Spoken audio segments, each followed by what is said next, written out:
Bienvenue aussi à ceux qui nous regardent sur Internet, fidèlement, dont je les salue tous. Et je leur rappelle que c'est aujourd'hui un culte commun avec les églises réformées de toute l'Ariège pour le dernier dimanche de juin. C'est devenu une tradition. Normalement, c'était à la grotte, et puis finalement, en raison du temps, c'est au temple du Mas d'Asile. Vous avez choisi, Pauline et Mauro, le psaume 139, et du coup, je vais le lire en entier. Seigneur, merci pour la joie de ce baptême de Lino, que ta parole touche son cœur progressivement et qu'elle touche nos cœurs ce matin, à nous tous qui sommes ici. Amen.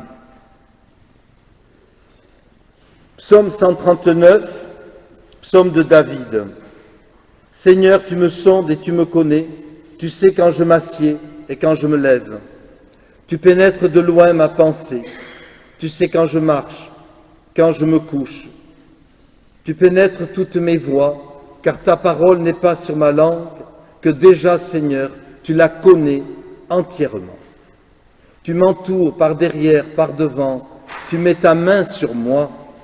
Une science aussi merveilleuse est au-dessus de ma portée, elle est trop élevée pour que je puisse la saisir.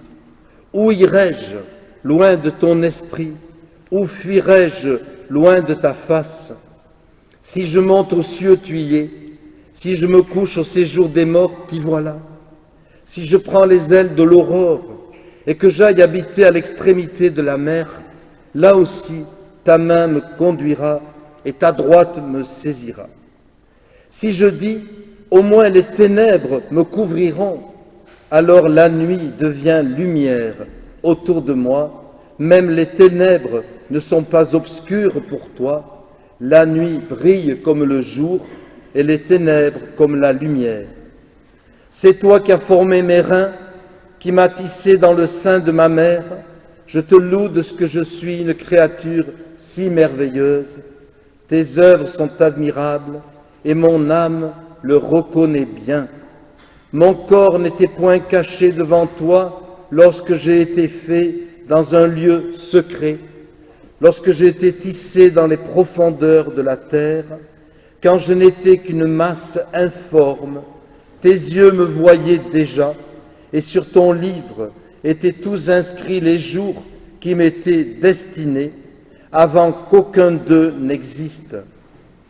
Oui, que tes pensées, ô Dieu, me semblent impénétrables, que le nombre en est grand. Si je les compte, elles sont plus nombreuses que les grains de sable. Je m'éveille et je suis encore avec toi. Dieu, puisses-tu faire mourir le méchant. Homme de sang, éloignez-vous de moi. Ils parlent de toi d'une manière criminelle. Ils prennent ton nom pour mentir, eux tes ennemis.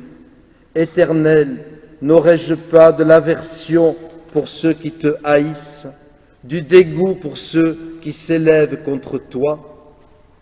Oui, j'ai une parfaite aversion pour eux, ils sont pour moi des ennemis. Sonde-moi, ô Dieu, et connais mon cœur, éprouve-moi et connais mes pensées. Regarde si je suis sur une mauvaise voie et conduis-moi sur la voie de l'éternité. Amen.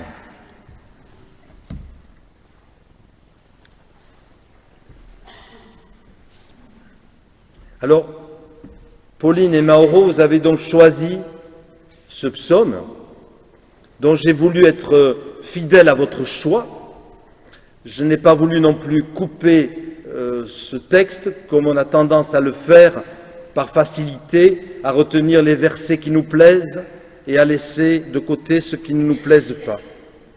Et je trouve que ce psaume résume très bien un parcours de vie depuis la conception de l'enfant jusqu'à ce qu'il expérimente la présence de Dieu, mais aussi la réalité du mal en face de Dieu qui est le bien. Eh bien, je vous dirais que ce psaume, lorsque j'étais jeune chrétien qui découvrait la Bible, Ce psaume m'avait beaucoup interpellé. Et ce Dieu que j'avais appris à connaître, mais de manière un peu vague, lointaine, avec ce psaume, m'est apparu tout d'un coup très proche, très intime, très personnel et bienveillant. Tu sais tout de moi, Seigneur. Et on est touché effectivement par la proximité qui relie le croyant au Seigneur. Il lui parle, ici c'est David, mais ça pourrait être chacune d'entre nous, comme un ami, presque comme un conjoint qui connaît tout de l'autre. Alors, être ami, eh bien, c'est bien ce que nous désirons entre Jésus et Lino. Quel meilleur ami peut-il avoir que Jésus, que le Christ? Et vous savez, le baptême, c'est le début de cette amitié. Le baptême, c'est les sacrements, le baptême ou la scène, sont, disent les théologiens, un gage qu'on donne à l'enfant. Je te donne ce gage, cette eau versée sur ton front, et tout au long de ta vie, tu es appelé à répondre oui à l'invitation que Jésus t'adresse aujourd'hui. Tu as ce gage. Moi, je me suis engagé pour toi, engagé, le gage, à toi dans ta liberté, au fur et à mesure que tu grandiras, de confirmer ou non ce gage, de le garder ou de le rejeter. Ça, c'est chacun qui peut décider pour lui-même. Et voyez, j'en profite, je fais une petite parenthèse pour dire aux parents qui ont fait baptiser leurs enfants qui sont parmi nous, eh bien, chaque fois qu'il y a un baptême, c'est pour ça que c'est public, c'est l'occasion de nous réengager dans notre rôle, dans votre rôle éducatif, je précise, chrétien. Voilà, chaque fois qu'il y a un baptême, c'est une grâce qui nous est faite. On se dit, mais finalement, moi aussi j'ai reçu le gage, mes enfants l'ont reçu, que vais-je faire de ce gage? Vais-je le mettre en valeur ou l'oublier dans ma poche? Et voyez, en relisant ce psaume, je change un peu de sujet, à l'âge qui est le mien, pré-retraité, pas tout à fait encore, presque, une pensée me vient, lorsque j'ai relu ce psaume, je me suis dit finalement, il nous présente un Dieu terriblement présent, même la lumière ne peut pas, même la ténèbre ne peut pas me cacher à tes yeux, partout où je vais tu y es. Ça pourrait être presque angoissant, voire oppressant. Vous savez, un peu comme la mauvaise conscience de Caïn, si bien décrite par Victor Hugo, il a beau partir où il veut, se cacher dans les rochers, dans les grottes profondes, il n'arrive pas à se soustraire à ce regard, en quelque sorte de jugement qui est sur lui. Eh bien, ce n'est pas ça Dieu, bien sûr, parce que ce n'est pas un jugement comme une condamnation que Dieu nous jetterait dessus et dont on ne pourrait plus se débarrasser. Donc il ne faut pas voir ce psaume comme une obsession, dans le mauvais sens du terme, une obsession de la présence de Dieu, mais plutôt comme une grâce, bien sûr, et une prévenance. Vous savez, quand on aime quelqu'un, eh bien on est toujours content de le ou de la revoir. Et c'est jamais un fardeau. Lorsqu'on aime vraiment quelqu'un, c'est jamais pesant, c'est toujours dans la liberté qu'on renoue la relation avec cette personne. Eh bien, c'est encore plus vrai pour Dieu, quand il nous dit « Je ne t'abandonnerai pas, où que tu sois, je veillerai sur toi », eh bien, c'est la promesse qu'il fait à Lino, qu'il nous a faite à nous un jour, quoi qu'il arrive, même si tu traverses vraiment une zone très ténébreuse, eh bien, ma lumière sera toujours là pour t'accompagner. C'est pourquoi on met d'ailleurs souvent, c'est pas une obligation, mais une bougie allumée devant la Bible. La parole est la lumière, Jésus est la lumière qui nous éclaire. Et vous voyez, Dieu est là avec beaucoup de sollicitude, de prévenance, mais en respectant notre liberté. Et vous savez, le Dieu de la Bible n'est pas ce Dieu monolithique qui nous tombe du ciel, qui s'imposerait à nous sans discussion possible. Voilà, c'est comme ça, c'est pas autrement. Eh bien, ce n'est pas ça le Dieu trinitaire au nom duquel Lino a été baptisé, parce que le Dieu trinitaire vit en lui-même une relation entre le Père, le Fils, le Saint-Esprit, une discussion, peut-être même un débat. Et vous voyez, à la Genèse, quand Dieu crée l'humanité, l'homme et la femme, il dit « faisons », c'est le pluriel, « faisons l'homme, la femme à notre image ». Donc, oui, Dieu est pluriel dans un sens, bien qu'il y ait un seul Dieu, évidemment, mais en Dieu, il y a le dialogue, il y a un circuit de communication qui se fait. Et c'est ce qui fait l'intelligence, parce qu'il ne peut pas y avoir d'intelligence sans discussion, sans réflexion, sans compréhension. Or, le Dieu trinitaire, c'est le Dieu de l'intelligence, qui nous pousse, nous-mêmes, à devenir plus intelligents, ça veut dire à réfléchir. Pourquoi mes parents m'ont fait baptiser un jour? Est-ce que c'est vraiment uniquement, comme on le dit quelquefois, pour un rite, une occasion de faire la fête? Non, je ne le pense pas. Je crois que c'est toujours plus profond que cela. Et donc le Dieu trinitaire nous pousse à la réflexion, parce que lui-même est intelligent. Il est aussi amour, parce qu'il ne peut pas y avoir de vraie intelligence, de vraie liberté sans amour. Et c'est tout cela qui est invoqué, frères et sœurs, au moment du baptême, ce Dieu trinitaire, le Père, le Fils, le Saint-Esprit. Et on n'aura jamais fini de sonder le mystère de la Trinité. Et puis ce psaume 119 contient également un indice pour nous dire que Dieu a pour nous un projet très ancien pour chacune d'entre nous. Il connaissait Lino, il avait un projet pour lui dès avant sa naissance. Et je vous relis ces versets de prénatalité. C'est toi qui as formé mes reins, qui m'as tissé dans le sein de ma mère. Je te loue de ce que je suis une créature si merveilleuse. Mon corps n'était point caché devant toi lorsque j'ai été tissé dans un lieu secret, dans les profondeurs de la terre.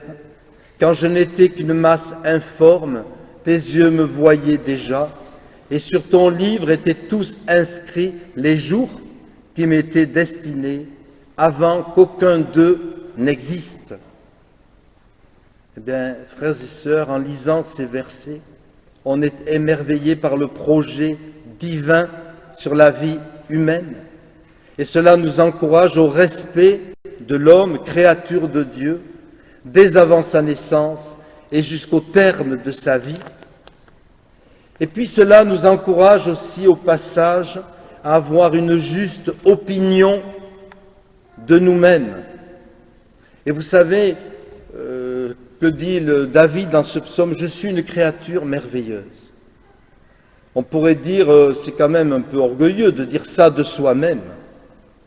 Ben non, c'est dans l'humilité que David et qu'un chrétien, qu'un croyant peut dire « Oui Seigneur, je reconnais qu'avec ce que je suis, avec mes défauts, mais aussi mes qualités, je suis une créature merveilleuse et c'est rendre gloire à Dieu que de le reconnaître. » Et vous savez, donc ce n'est pas de l'orgueil, c'est bon pour la santé psychique, se reconnaître avec ses défauts peut-être, mais aussi ses qualités.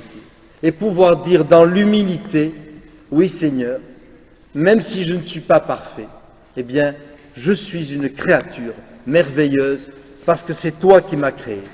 Et donc, c'est ce que je souhaite que Lino puisse intégrer. Dernier point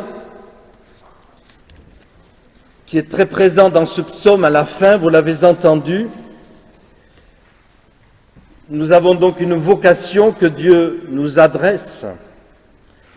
Et pour vivre cette vocation, il convient que nous sachions pendant notre vie faire la différence entre le bien et le mal. Et il y a ces versets qu'on lit rarement en public.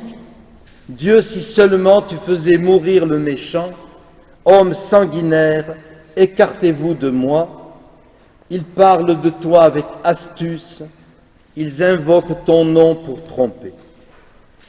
Eh bien, Lino, dans son éducation, apprendra à faire la différence entre le bien et le mal, à connaître la frontière si vite franchie entre ce qui est bien et ce qui est mal. Et ici, voyez-vous, il est question de violence. Il paraît que certains cinéastes ou artistes américains ont demandé qu'il y ait au cinéma moins de scènes de violence. Alors ça me fait un peu sourire. Il serait temps que l'on s'en aperçoive, qu'on ferait mieux de proposer moins de violence dans ce qui peut distraire les films ou sur Internet, et un peu plus de paix, de construction. Et je crois que ce psaume nous aide à nous démarquer de ce contexte de violence, hélas, si présent à notre époque. Donc, c'est plutôt vers la paix, vers la fraternité, évidemment, qu'il faut tendre. Je suis une créature merveilleuse, mais ça veut dire que mon prochain, lui aussi, elle aussi, est une créature merveilleuse. Donc je dois le respecter, je dois la respecter. Homme sanguinaire, écartez-vous de moi, dit le croyant, je ne veux pas de relation avec quelqu'un qui volontairement pratique le mal. Je préfère fréquenter des gens autour de moi qui vivent dans la paix, dans l'harmonie, dans le respect. C'est une injonction, mais c'est aussi une prière pour demander à Dieu d'éloigner de nous le mal, et ça rejoint la prière qu'on va dire tout à l'heure. Ne nous laisse pas entrer en tentation, s'il te plaît Seigneur. Éloigne de moi la tentation, éloigne de moi, de mon cœur, la présence et toute référence à ce qui est mal. Et c'est ainsi, frères et sœurs, que nous serons heureux. Oui, c'est le sens du baptême, ce sera ma conclusion. Sonde-moi, dit à la fin du psaume l'auteur, connais mes pensées, conduis-moi sur la voie de l'éternité. Et j'aimerais que tous, ce matin, nous fassions cette prière. Seigneur, tu connais mes tentations, tu connais mes problèmes, mes doutes, mais je te le demande, sonde-moi, aide-moi à y voir clair en moi-même et conduis-moi sur la voie de l'éternité, sur la voie de la vie éternelle, de la paix, de l'amour. Eh bien, sans la lumière du Christ, nous ne pouvons pas être conduits avec Jésus dans notre vie de chrétiens. Eh bien, nous aurons la lumière et nous diffuserons la lumière autour de nous. Amen.